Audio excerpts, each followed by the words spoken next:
There's a shakeup coming that will impact you starting August 17th, 2024, this coming Saturday, if you'll be buying or selling property within at least the next 7 years. The real estate industry has found itself in need of some changes. Why do I think this is important for you to know? 2 reasons. One, there will be some new actions required of buyers and sellers that you really should know about in order to make your transaction a success. And 2, confusion is running rampant through the media and even among real estate professionals. And that confusion is spreading fear and has people freaking out, and that carries the potential to damage the real estate market, including your next transaction. So I really want to clear that up before August 17th, which is the end of this week as I record this. These are my opinions and my analyses, and while I'm pretty sure Coldwell Banker agrees with me, I can't swear to it.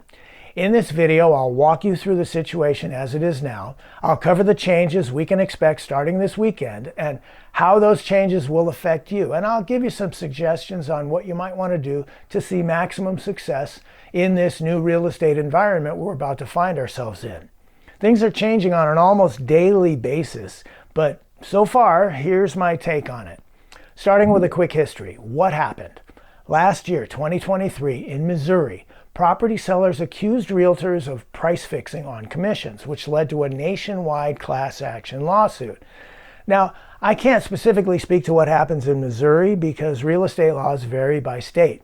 But here in California, where I'm licensed, agents' commissions have always been negotiable. Not fixed, always negotiable. So back to Missouri.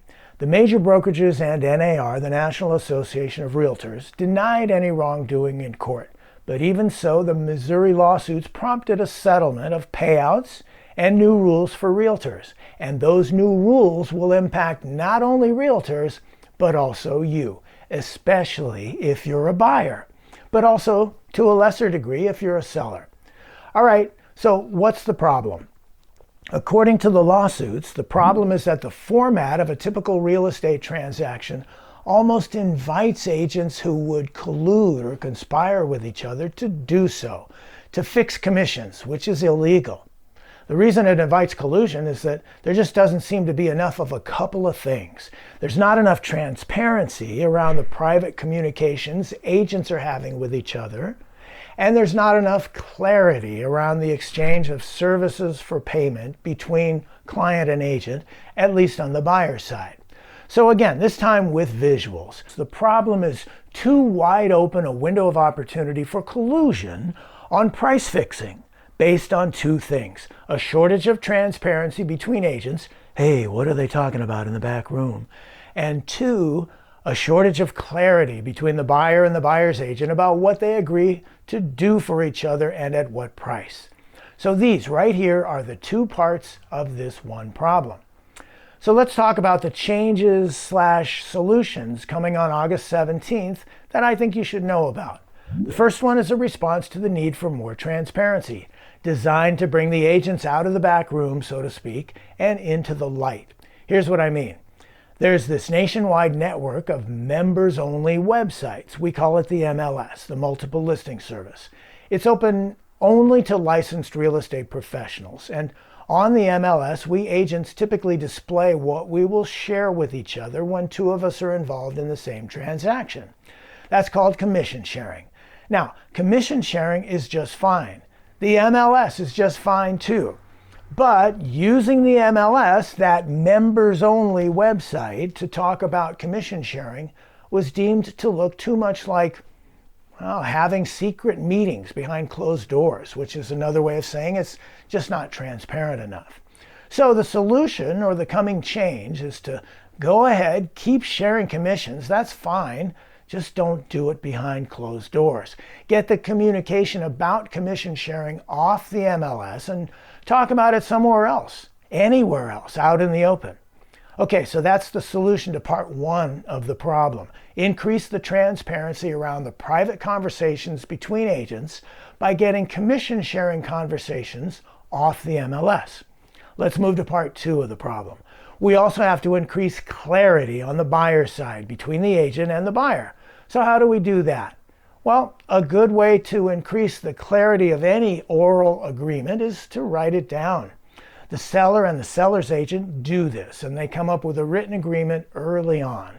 But most of the time during that same early period, the buyer and the buyer's agent don't bother writing anything, basically because they don't have to. But that's about to change.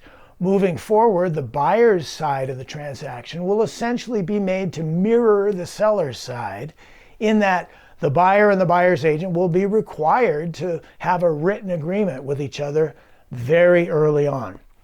And it will have to include certain details, like the exchange of services for payment between the buyer and the buyer's agent. And what's more, they'll need to have that agreement in place on the buyer's side before the buyer tours any homes.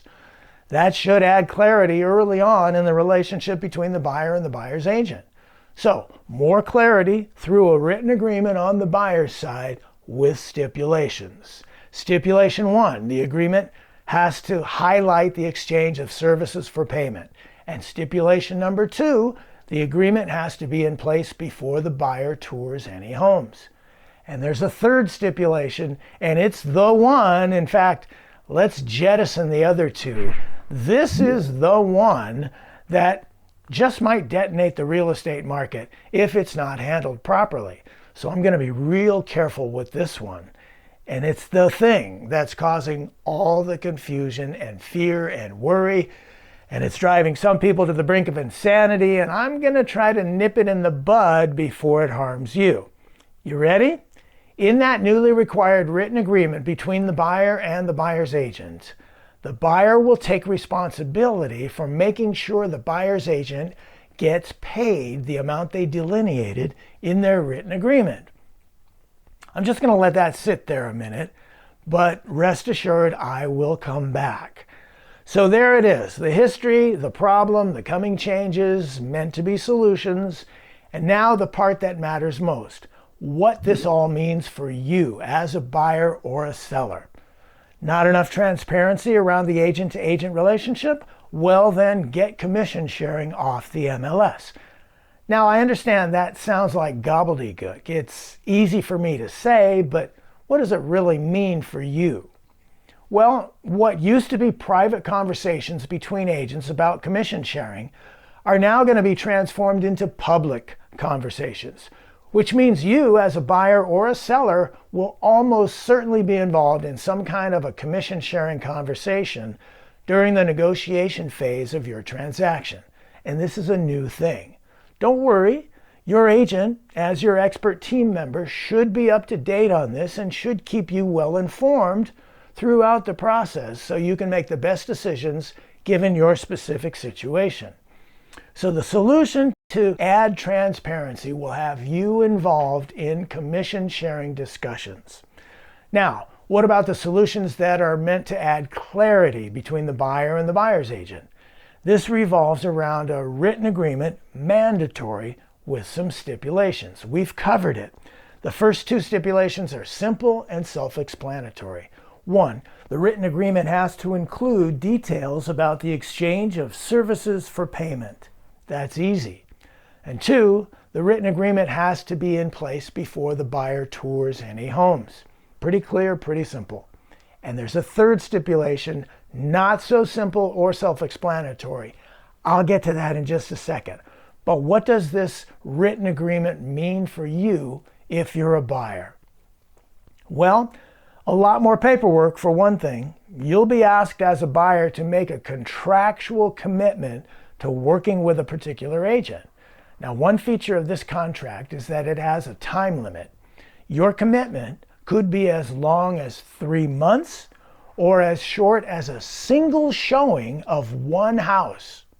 I suspect buyers will test drive agents with ultra short-term agreements, causing even more paperwork, but at least you'll have the opportunity to know who you do or don't like working with.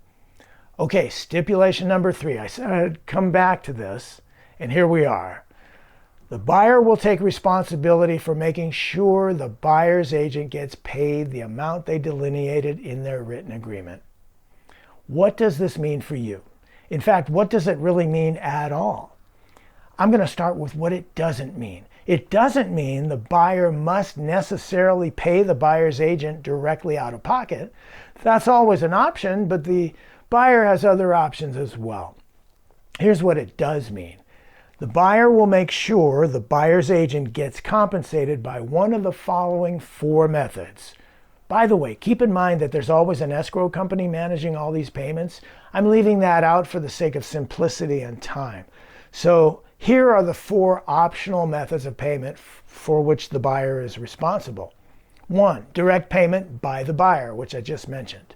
2, direct payment by the seller or some other specified source associated with the seller. 3, now get ready for this one. Now in this scenario, let's draw out the players. The seller brings property to the party. He's got an agent and that agent works with a brokerage. And typically the buyer gets a loan from a bank and she also has an agent. She starts the payment process to her agent by paying not her agent, but the seller. She pays the seller an amount that covers the entire property and also the commissions to both of the agents involved, both of them. So the seller usually goes out for a really nice dinner that night, but before dinner, he sends money over to his agent's brokerage. The seller's agent's brokerage, through a commission sharing agreement, relays some of that money to the buyer's agent's brokerage. And finally, the buyer's agent's brokerage gives a little piece of that money to the buyer's agent. Oh, right, back to the 4 methods. Number 4 is any combination of the other 3. Okay, you got it? Truth stranger than fiction. Number 3 is the most popular way to get a buyer's agent paid. We've been doing it that way for, well, forever. And as ridiculous as it looks and sounds, there's actually a really good reason behind it. And you're going to want to understand that reason, because if you don't, you might blunder your transaction as a buyer or a seller. So here's how and why that strange number 3 method of payment actually works. Affordability. Did you know we're having an affordability crisis at the moment, especially in California? Yeah, I'm pretty sure you knew that. So one thing that helps a buyer with affordability is being able to use what we call financial leverage, which in simple terms is paying for something a little at a time instead of all at once. Using financial leverage reduces the financial stress on the buyer and or allows the buyer to get a nicer property. And especially during challenging financial times like these, that's a pretty big deal, which the real estate industry recognized decades ago. So they put a practice in place way back when that helps with affordability through the use of financial leverage. It's the practice of rolling the commissions to both agents right into the purchase price for the property, so that when the buyer pays for the house using a mortgage loan for most of it, the commissions for both agents are included in that payment for the house. So the buyer gets to use the leverage of the loan to pay those commissions. So how do you handle the commission payment to the buyer's agent? Because it's different now.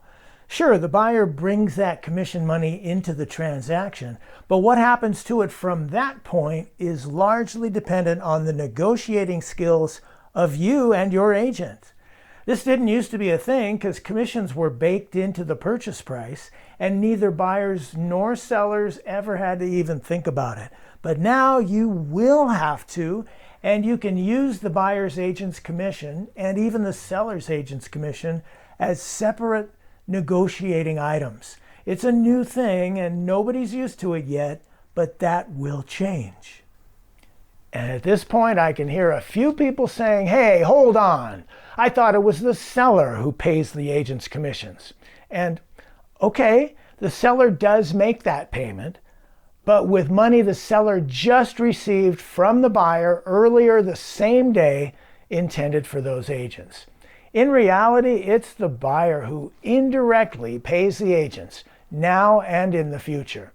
And the reason I'm making that point so strongly is that this issue about who actually pays the agents is the powder keg of confusion ready to cause chaos in the real estate market. The buyer has been paying both realtors indirectly all along and will continue to do so for the foreseeable future, because that helps both the buyer and the seller successfully close the transaction. And that is the whole point of it. The rule changes coming down the pike this weekend will not actually transfer any expense from one party to the other party. The changes will merely shift the accounting items a bit. So the way to handle the shifted accounting items is to not freak out, but to know where they went and adjust your negotiating strategy accordingly. You can do this in concert with your agent. The two of you are a team. And the sooner we all get on the same page with this, the better our chances will be of avoiding chaos during the upcoming transition period. So that's it. You got questions? Ask me anything. Hey, best of luck and skill during your next move.